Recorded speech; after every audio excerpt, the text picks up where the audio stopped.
Wax king द्वारा लिखित good vibes good life एक ऐसी सेल्फ हेल्प किताब है जिसमें लेखक self love, law of attraction, subconscious mind, humility, असफलता, ध्यान, विचारों को सशक्त बनाने और असाधारण जीवन जीने जैसी आवश्यक चीजों के बारे में बात करते हैं। लेखक वैक्स किंग एक माइंड कोच हैं जिन्हें इंस्टाग्राम पर बहुत फेम मिला और अब वो एक लेखक और स्पीकर के रूप में उनकी मांग है। यदि आप एक अच्छे जीवन की तलाश में हैं तो आपकी खोज यहाँ समाप्त होती है।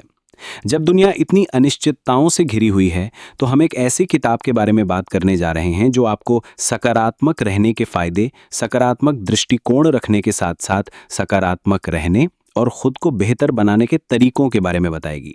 हम बात करने वाले हैं किताब गुड वाइब्स गुड लाइफ के बारे में जिसे वैक्स किंग ने लिखा है। सकारात्मकता हमारी जिंदगी को जिस तरह से सुधारती है, नकारात्मकता उसी तरह से हमारी जिंदगी को खराब करती है। तो जरूरी है कि सकारात्मकता को अपनाएं और साथ ही साथ नकारात्मकता से बचा जाए और अपने आसपास एक सकारात्मक भाव से भरा माहौल बनाया जाए। गुड वाइब्स गुड लाइफ एक सेल्फ हेल्प बुक है जिसमें लेखक ने बहुत महत्वपूर्ण चीज़ों की बात की है, जैसे self love, law of attraction, subconscious mind, humility, meditation, मजबूती देने वाले विचार और एक महान जीवन जीना। इस बुक की लगभग 8 लाख कॉपीज बिक चुकी हैं। इन कॉपीज को अंग्रेजी भाषा के साथ साथ 29 और भाषाओं में भी प्रकाशित किया गया है। वैक्स किंग एक माइंड कोच हैं जिन्हें इंस्टाग्राम पर बहुत फेम मिला और वो बतौर राइटर और स्पीकर काफ़ी डिमांड में हैं। उनके काम की वजह से वो जीवन में ऐसे लोगों के संपर्क में आए जो उनसे जीवन एडवाइस लेते थे और धीरे धीरे वो एक लाइफ कोचिंग और माइंड कोचिंग के बिजनेस में आ गए। उन्होंने अपने विचारों को दुनिया के साथ शेयर किया और उन्हें बहुत अच्छा रिस्पॉन्स मिला।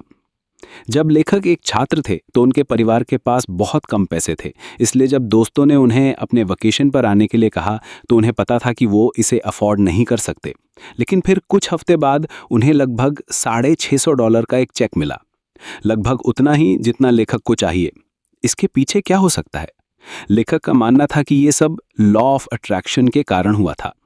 सोच, अगर आप मानते हैं कि कुछ अच्छा होगा तो इसकी संभावना बनती है कि ऐसा ही हो।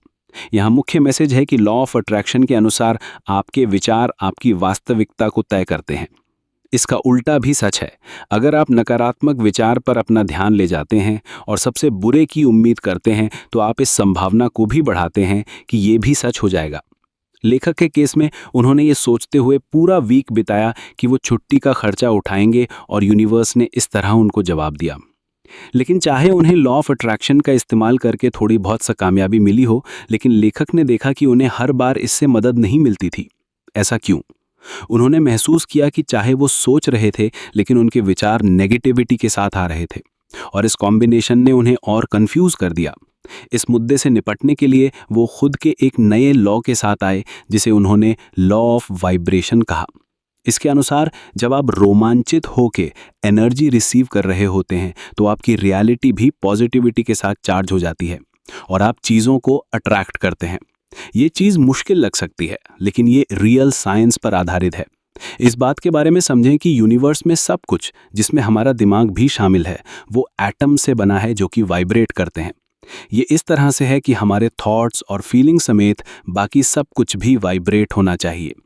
लेखक का मानना है कि रोमांचित होने और प्यार से भरी भावनाओं में एक हाई फ्रीक्वेंसी होती है, जबकि गुस्सा और उदासी भरी फीलिंग्स कम फ्रीक्वेंसी पैदा करती हैं। गुड वाइब्स गुड लाइफ, इन वाइब्रेशंस के जरिए आप अपने आसपास की दुनिया को प्रभावित कर सकते हैं। जब एक एटम वाइब्रेट करता है तो उसके आसपास के एटम्स भी उसी फ्रीक्वेंसी पर वाइब्रेट करना शुरू कर देते हैं। इसलिए अगर आपकी फीलिंग हायर वाइब्रेशन पैदा करती हैं तो आपकी रियलिटी भी हायर वाइब्रेशन पैदा करेगी। आपका आउटर वर्ल्ड ज़्यादा बेहतर और सुखद होता जाएगा। आप अपनी वाइब्रेशन की फ्रीक्वेंसी को अपने कंट्रोल में ले सकते हैं। ये मुमकिन नहीं लगता, लेकिन जब बात भावनाओं की आती है तो आप ग्रीन एल्गे से प्रेरणा ले सकते हैं। ग्रीन एल्गे एक ऐसा प्राकृतिक पौधा है जो दूसरे पौधे से ऊर्जा लेता है। एल्गे की तरह आप अपनी एनर्जी लोगों और अपने एनवायरनमेंट से खींचते हैं। हकीकत में जब हमारे आसपास चीज़ें बुरी तरह से चल रही होती हैं तो आप सकारात्मक ऊर्जा को कैसे महसूस कर सकते हैं? इसलिए हायर वाइब्रेशन के लिए आपकी पहली प्राथमिकता लोगों के साथ ज़्यादा समय बिताने की होनी चाहिए। यहाँ मेन मैसेज है कि आप अपनी वाइब्रेशन की फ्रीक्वेंसी को कंट्रोल कर सकते हैं। अच्छे वाइब्रेशंस कंफ्यूजिंग होते हैं। अगर आप उन लोगों के साथ घूमते फिरते हैं जो प्यार और खुशी चाहते हैं, तो उनकी मेंटल स्टेट आप पर हावी हो जाएगी। एक बार जब आप उनकी हाई फ्रीक्वेंसी पर वाइब्रेट करना शुरू करते हैं, तो आप अपने जीवन में और भी लोगों को आकर्षित करना शुरू करते हैं। अपनी इमोशनल फ्रीक्वेंसी को बढ़ाने का दूसरा तरीका यह है कि आप ज़्यादा बॉडी लैंग्वेज अपनाएं। रिसर्च से पता चला है कि मुस्कुराना, यहाँ तक कि जब आपके पास मुस्कुराने के लिए कुछ भी नहीं है, तो ये आपको एक एंडोर्फिन स्पाइक देता है। ये आपकी बॉडी का फील गुड केमिकल है। तो अगली बार जब आप दुखी हों, तो अपने आप को मुस्कुराने के लिए मजबूर करें और आप इसके फ़ायदे महसूस करेंगे। आप एक पोस्चर बना सकते हैं, अपने आप को एक इमोशनल एज दे सकते हैं। सोशल साइकोलॉजिस्ट ने पाया है कि दिन में सिर्फ 2 मिनट के लिए पावरफुल तरीके से खड़े होने या बैठने से टेस्टोस्टेरॉन्स में 20% की वृद्धि होती है, एक ऐसा हार्मोन जो कॉन्फिडेंस को बढ़ावा देता है। तीसरा, आप ये भी पा सकते हैं कि अगर आप ज़्यादा वाइब्रेशन चाहते हैं, तो आपको सोसाइटी से एक ब्रेक लेने की ज़रूरत है। मॉडर्न लाइफ से ब्रेक लेने से आपको रिचार्ज करने में मदद मिलती है। हालांकि ये आपको असामाजिक महसूस करवा सकता है, लेकिन ये पूरी तरह से हेल्दी है। आखिर में, अपने वाइब्रेशन को और भी ज़्यादा जगाने के लिए नेचर में अकेले समय बिताने की कोशिश करें। रिसर्च से पता चला है कि सिर्फ नेचर में होने से आपके शरीर और दिमाग इम्प्रूव होता है। आप अपने काम को बागीचे में बैठकर कर सकते हैं, या शायद अपने आसपास के पार्क में टहलने जा सकते हैं। इसके अलावा अगर ये सूरज का दिन है, तो आपको और मौका मिलेगा, क्योंकि सूरज की किरणें आपको विटामिन और सेरोटोनिन देती हैं, 2 चीज़ें जो आपके मूड को स्थिर रखती हैं। उच्च वाइब्रेशन। हमने देखा है कि कैसे लोगों के साथ वक्त बिताना आपकी वाइब्रेशन को एक हाई लेवल तक ले जा सकता है और आपको खुद का सबसे बेस्ट वर्जन बनने में मदद कर सकता है। इसका उल्टा भी बिल्कुल सच है। नकारात्मक लोगों के आसपास होने से आप नकारात्मक, कमज़ोर और असुरक्षित महसूस कर सकते हैं। आप तर्क दे सकते हैं कि ऐसा करके आप कमज़ोर हो जाएंगे, लेकिन अगर आप एक ज़्यादा विकसित जीवन जीना चाहते हैं, तो ऐसे लोगों से अच्छी तरह से दूर रहें जो आपको कमज़ोर बनाएं।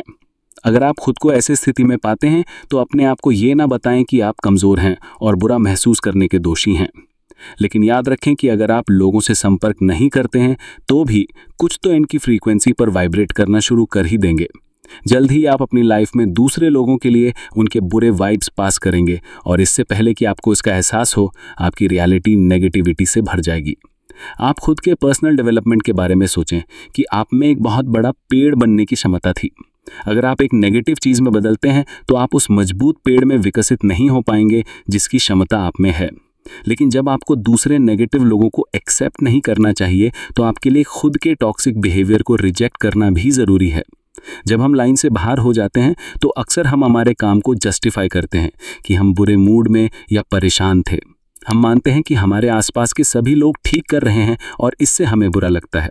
बात यह है कि आप कभी भी नहीं जानते कि दूसरे लोग क्या कर रहे हैं, और जब आप अपनी फीलिंग्स को अपने फ्रेंड्स और रिलेटिव को दिखाना शुरू करते हैं, तो आप उन्हें असलियत में नुकसान पहुंचा रहे हैं।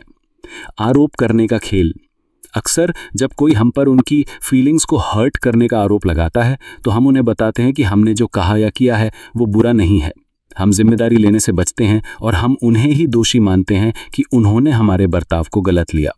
जबकि सच तो यह है कि हमें दूसरे लोगों को यह बताने का कोई हक नहीं है कि उनकी फीलिंग्स वैलिड हैं या नहीं। Good vibes good life book का ये मैसेज है कि आप अपने भविष्य को रियलिटी में बदल सकते हैं। अगर आपने किसी को चोट पहुंचाई है, तो उसे एक्सेप्ट करें। जिम्मेदारी लेना सेल्फ लव का एक हिस्सा है। आप खुद को ये मैसेज दे रहे होते हैं कि आप नकारात्मकता से बेहतर हैं, चाहे वो आपके व्यवहार से हो या आपकी ज़िंदगी में किसी और की वजह से हो। अगर कोई आपसे कहे कि 5 चीज़ों की एक लिस्ट बनाएं जिनसे आप प्यार करते हैं, क्या आप खुद को उन 5 चीज़ों में शामिल करेंगे? अफसोस की बात है, हम में से कोई ऐसा नहीं होगा। ऐसा इसलिए है क्योंकि हमारा समाज सेल्फ लव की कमी फेस करता है। आज की दुनिया में हम अक्सर ऐसे लोगों के साथ वक्त बिताते हैं जिनके बारे में लोगों को लगता है कि हमें समय निकालना चाहिए, चाहे वो हमें पसंद हो या ना हो, चाहे वो हमें सम्मान दें या ना दें। लेकिन हम कभी खुद से ये नहीं पूछते हैं कि क्या हम खुद से प्यार करते हैं, खुद की इज्जत करते हैं। ये एक समस्या है, क्योंकि सच्ची खुशी और संतुष्टि खुद को बिना शर्त के प्यार करने से आती है, और ये परवाह ना करना कि दूसरे आपके बारे में क्या सोचते हैं, महसूस करते हैं। यहाँ मेन मैसेज ये है कि अपने आप को सुरक्षित बनाने के लिए प्यार करें। असुरक्षा एक खतरनाक चीज़ है और ये आपके रिश्तों को भी इम्पैक्ट कर सकती है। एक प्रेमी के बारे में सोचें जो चुपके से अपने पार्टनर के मेल्स और मैसेज देखता है। ये ईर्ष्या असुरक्षा से आती है। शायद वो सोचते हैं कि वो उतने भरोसे लायक नहीं रहे और इन हरकतों की वजह से उनका रिश्ता ख़त्म भी होता है। जब तक आप खुद से प्यार नहीं करते हैं तो दूसरे लोग आपके नकारात्मक विचारों का फ़ायदा उठाएंगे और आपका प्यार करना भी मुश्किल हो जाएगा। सेल्फ लव का एक हिस्सा खुद के शरीर को स्वीकार करना है, जो कि आसान नहीं है। वो भी तब तक जब तक आप पर सोशल मीडिया पर मॉडल और मशहूर लोगों की फ़ोटोज़ की भरमार हो रही हो। ये फ़ोटोज़ कंपैरिजन को बढ़ावा देते हैं और आप खुद को कम महसूस करते हैं। और चाहे ऐसा लगे कि ये खूबसूरत लोग बाकी लोगों की तुलना में ज़्यादा खुश हैं, लेकिन अक्सर ये लोग सेल्फ डाउट की फीलिंग से स्ट्रगल करते हुए दिख जाते हैं। लेखक ने एक बार एक सोशल मीडिया इन्फ्लुएंसर से बात की। उन्होंने कहा वो प्लास्टिक सर्जरी करवाने का स्ट्रेस फील करती है। बाद में लेखक ने अपनी फीमेल फॉलोअर से बात की। वो अपने खुद के लुक्स को लेकर इनसिक्योर महसूस करती थी और यकीन करती थी कि वो वाकई में अपनी फ़ोटोज़ की तरह दिख सके तो उसकी लाइफ बहुत बेहतर हो जाएगी। ये चीज़ें सदियों से चली आ रही हैं और कहा भी जाता है कि बाहर जो है वो ज़्यादा ज़रूरी नहीं है, बाहर से आप कैसी हैं, दिखती हैं। प्रेम हर जगह है। जो बात मैंने रखी है वो तुम्हारे पास सेल्फ लव का एक सॉलिड फाउंडेशन हो, ताकि आप अपने को उसी तरह स्वीकार कर सकें जैसे आप हैं। जीवन में या तो आप खुशी के बीज बो सकते हैं या नाखुशी की उम्र चुन सकते हैं। अपने आप से प्यार करना सीखना कि सब ठीक है और अच्छा है, लेकिन एक मुकाम पर पहुंचने के लिए जहां आप अपनी ज़िंदगी बदल सकते हैं, आपको ये समझने की ज़रूरत है कि आपके पास वास्तव में दो दिमाग हैं, एक नहीं। आपका पहला दिमाग कॉन्शियस है। ये सभी विचार, भावना और जानकारी को रखता है जिनसे आप जागरूक हैं। हमारा दूसरा माइंड सबकॉन्शियस माइंड है। ये सभी मान्यता को रखता है जो सरफेस के नीचे मौजूद है। अपने दिमाग को एक बगीचे की तरह इमेजिन करें तो आपका सबकॉन्शियस माइंड मिट्टी की तरह काम करता है, जो सतह के नीचे दबा है लेकिन बहुत ज़रूरी है। अगर ये मिट्टी सही नहीं है तो पैदा होने वाला प्लांट भी बेहतर नहीं होगा। मेन मैसेज यहाँ ये है कि जीवन में आप या तो खुशी के बीज बो सकते हैं या नाखुशी की ज़िंदगी चुन सकते हैं। आइए एक पल के लिए इमेजिन करते हैं कि आपके विश्वास आपके सबकॉन्शियस माइंड में जड़ें जमा लेते हैं। आपके पास या तो अच्छे वैल्यूज़ हैं या फिर बुरी, जो बदले में आपके लिए या तो एक खुशहाल बगीचे को बनाएंगे या फिर एक जहरीले बगीचे को। अपनी रियलिटी को बदलने के लिए आपको खराब बीज को बाहर निकालने की ज़रूरत है। अपने विश्वास के बारे में सोचें और खुद से पूछें कि वो कहाँ से आए। जब लेखक ने अपने खुद के विश्वास तंत्र को जांचा तो उन्होंने पाया कि लोग एक सर्टेन तरीके से जीवन जीने के लिए प्रोग्राम्ड है। कुछ ही लोग नसीब वाले हैं जो सफल जीवन जी पाएंगे, बाकी ज़्यादातर लोग ख़राब किस्मत वाले हैं और उनके जीवन में प्रॉब्लम आने वाली हैं। लेखक कहते हैं कि जीवन में आपका रास्ता बदला नहीं जा सकता। लेकिन जब लेखक ने अपने विश्वासों में गंदगी को ढूंढा तो उन्होंने महसूस किया कि वो एक बच्चे के रूप में ये चीज़ें अपने अंदर फीड करते थे। नकारात्मक विश्वासों ने लेखक को ये सोचने के लिए प्रेरित किया कि उनके बचपन के खराब होने के कारण उनकी ज़िंदगी हमेशा के लिए मुश्किल होगी, चाहे कुछ भी किया हो। लेकिन ये उनका सिर्फ एक पूर्वाग्रह था। अपनी खुद की विश्वास को देखते हुए खुद से पूछते हैं कि क्या हम सकारात्मक हैं या नकारात्मक। क्या वो अपने जीवन में सुधार करेंगे या फिर आपको पीछे ही रखेंगे। नकारात्मक मान्यताओं को निकालने के लिए उन लोगों की तरफ देखें जिनकी शुरुआत मुश्किल रही लेकिन उन्होंने कुछ कर दिखाया। सकारात्मक विचार और विश्वास महत्वपूर्ण है, लेकिन आपकी रियलिटी तब तक नहीं बदलेगी जब तक आप उन पर काम नहीं करते। बहुत से लोग हैं जो बहुत ज़्यादा कामयाब होना चाहते हैं लेकिन कुछ कर पाना उनके लिए मुश्किल काम है। सकारात्मक कार्रवाई का मतलब है कड़ी मेहनत और समर्पण। इसका मतलब है कि उन दिनों में भी मेहनत करना जब आप बैठकर आराम करना चाहते हैं। कई लोग अपने गोल तक पहुंचने के लिए उन पर काम करने में फेल हो जाते हैं। फिर वो सोचते हैं कि उनकी सकारात्मकता उनको इनाम क्यों नहीं दे रही है। वो खुद को बताते हैं कि उनके सपनों को हासिल करने के लिए बहुत सारी मुश्किलें हैं। उनके पास या तो वक्त नहीं है या पैसा नहीं है या एक्सपीरियंस नहीं है। जब ये चीज़ें उन्हें मिल जाएंगी तब वो उस पर काम करना शुरू कर देंगे। बात यह है कि आपको बस इतना करना है कि अपने गोल को प्रायोरिटी पर रखिए और उस तक पहुंचने के लिए अपने आराम को छोड़ने के लिए तैयार रहिए। अगर आपको लगता है कि बस आप तैयार होने तक इंतज़ार करेंगे तो ये इंतज़ार बहुत लंबा भी जा सकता है। याद रखें, समय कभी भी परफेक्ट नहीं होता। आमतौर पर परफेक्ट समय कभी नहीं आता, और अगर आप इसके लिए इंतज़ार करते रहेंगे तो हो सकता है कि आप अपना कीमती समय गंवा दें और बाद में पछतावे के अलावा ज़्यादा कुछ ना बचे। British business tycoon Richard Branson की कहानी पर गौर करें, जिन्होंने 16 साल की उम्र में एंटरप्रेन्योरशिप की दुनिया में कदम रखा और इसकी शुरुआत उन्होंने मैगजीन से की।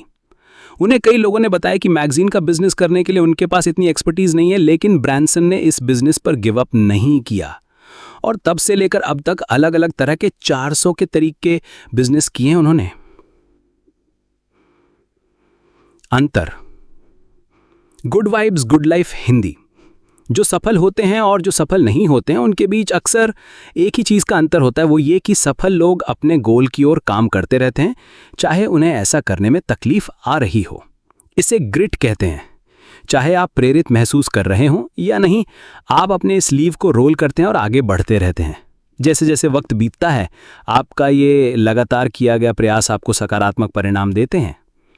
माना जाता है कि पैसे से चीज़ें नहीं खरीदी जा सकती, लेकिन आप ऐसे लोगों को बहुत ज़्यादा पता पा सकते हैं जो ऐसा करने की कोशिश कर रहे हैं।